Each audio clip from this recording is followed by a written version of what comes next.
તો હાલો આજે આપણે નીકળી જશું આપણી બાઇકને લઈને ફરવા. એમ વિચારતા ક્યાંક જવું છે અલગ જગ્યાએ ફરવા, તો આપણે ગાડીને મારી કીક ને આપણે ત્યાં હાલતા અને રોડ ઉપર આપણે જઈએ છીએ. ઓહો, એ તો પાણી ભર્યું લાગે રોડ ઉપર.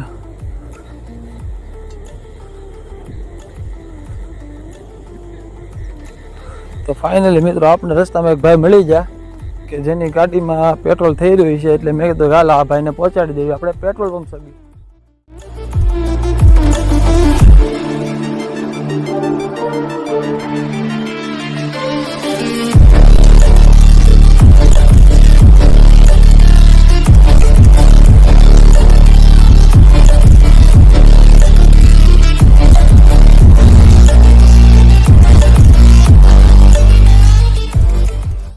તો મિત્રો આપણે ફાઇનલી પગી ગયા છે અમરેલી સરદાર સર્કલે. તમે જોઈ શકો છો અહીંનો નજારો.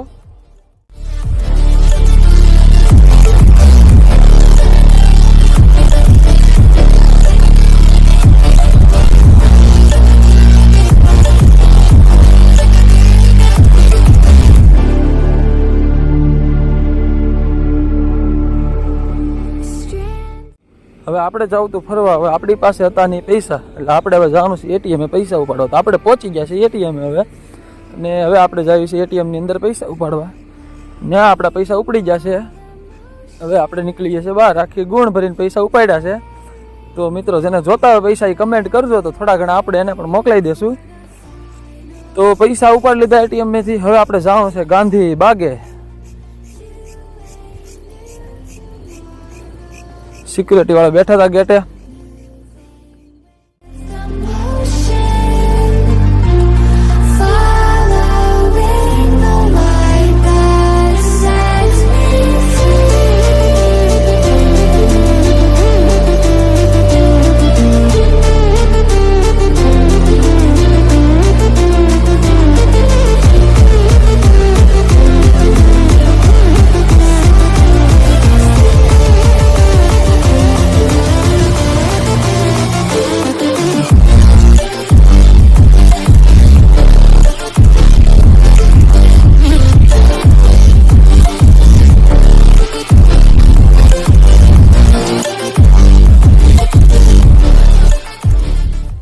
આગળ હાલતા ધીમે ધીમે તમે જોઈ શકો છો અહીંનો વ્યૂ ખૂબ જ સરસ છે અને ખૂબ જ સ્વચ્છ અને ચોખ્ખી જગ્યા છે.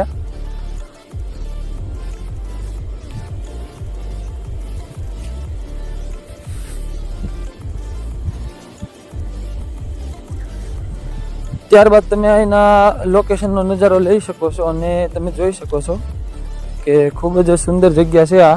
અને તમે અહીંયા તમે તમારી ફેમિલીને લઈને ફરવા પણ આવી શકો છો. ત્યારબાદ આપણે આગળ ચાલતા રહીએ એટલે એક ઝાડવું મને દેખાણું ખૂબ જ સુંદર હતું અને ત્યાંના ફૂલ બૂલ પણ બહુ સરસ હતા.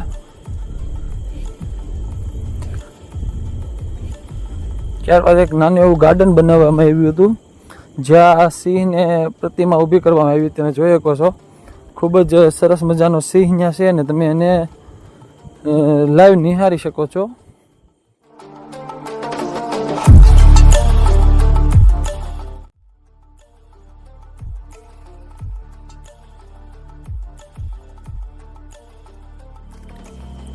ત્યારબાદ તમે થોડાક આગળ વધશો એટલે ત્યાં નાના નાના વૃક્ષોની એવું મસ્ત કટિંગ કામ કરવામાં આવ્યું છે. તમે જોઈ શકો છો કેમેરામાં તમને દેખાશે કે ખૂબ જ સરસ રીતે તે ઝાડવાનું કટિંગ કરવામાં આવ્યું છે અને તેને મસ્ત ડિઝાઇનમાં શેપમાં આપવામાં આવ્યું છે અને તમે એને જોઈ શકો છો લાઈવ. ત્યારબાદ આપણે થયા થોડાક આગળ હાલતા. ત્યાં તમે ઊભા રહીને તમે ફોટા પાડી શકો છો, સેલ્ફી લઈ શકો છો અથવા તમે વિડીયો પણ શૂટિંગ કરી શકો છો. ત્યારબાદ તમને બીજું એક નાનું એવું ગાર્ડન દેખાવામાં આવશે જેમાં ઘણા બધા હરણ છે, સસલા છે ને જેની પ્રતિમા બનાવવામાં આવી છે. અહીંયા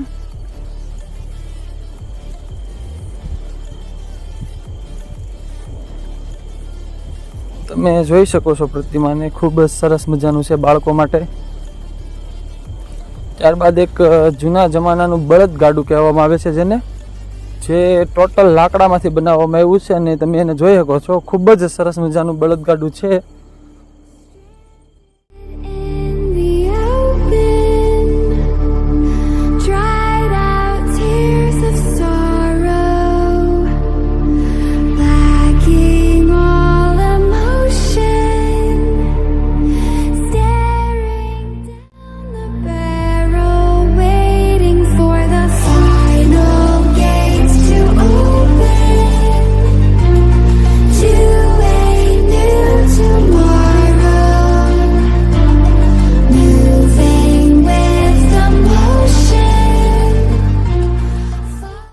ત્યારબાદ આપણે આગળથી હાલતા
તો ત્યારબાદ આપણે નજર પડી એક હિંચકા ઉપર. તો આપણે આયા લગી આવ્યા છીએ તો હિંચકામાં તો બેઠવું જ પડે.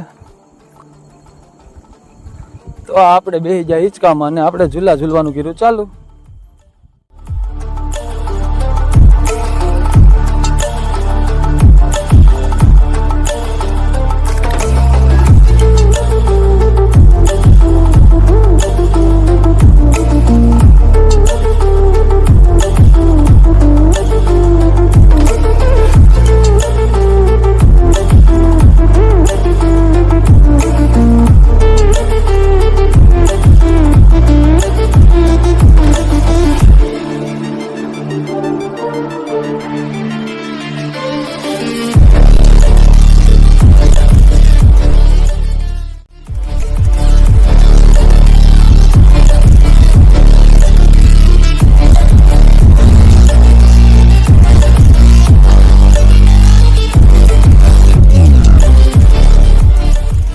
ત્યારબાદ એક લોકેશન છે ત્યાં 4 સ્તંભનું વચ્ચે એક બાકડો મૂકવામાં આવ્યો છે જ્યાં તમે જઈને ફોટા વિડીયો સેલ્ફી લઈ શકો છો અને તમે જોઈ શકો છો ખૂબ જ સરસ ત્યાં લોકેશન છે.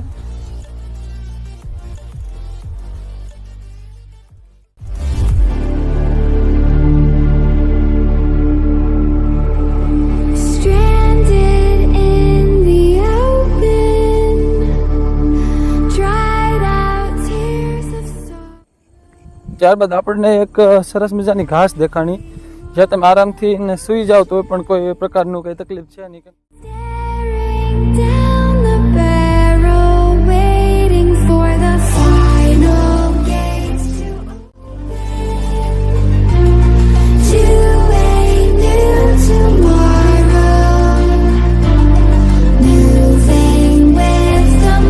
જમવાનું પણ મળશે.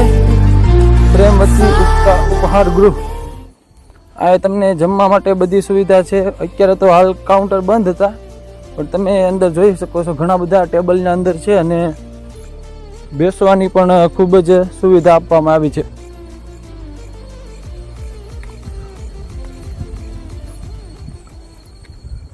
જેમાં છોકરાને મનગમતું જ ડેકોરેશન કરવામાં આવ્યું છે. તમે જોઈ શકો છો આરામથી.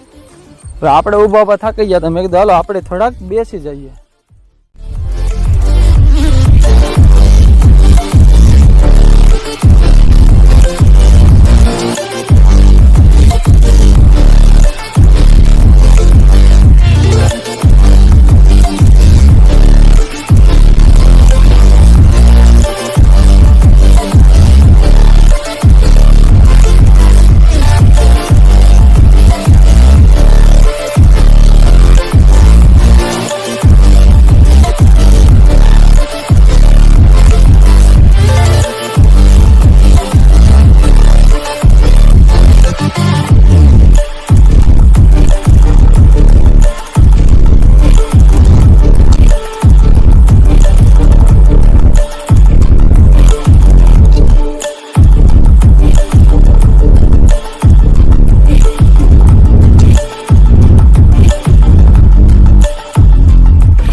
પછી આ નાના નાના પગથિયા ચડીને હું તો લસરપટ્ટી પાસે પહોંચી ગયો અને એ લસરપટ્ટીમાં બેસી ગયો ને મને તો ખૂબ જ મજા આવી. હો ભાઈ, હા હા.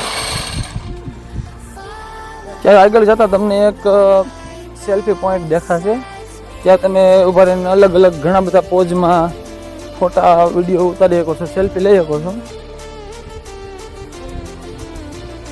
તો મિત્રો, આપણો વિડીયો તમને ગમ્યો હોય તો મારી ચેનલને સબસ્ક્રાઈબ કરો અને મારે વિડીયોને લાઈક કરો.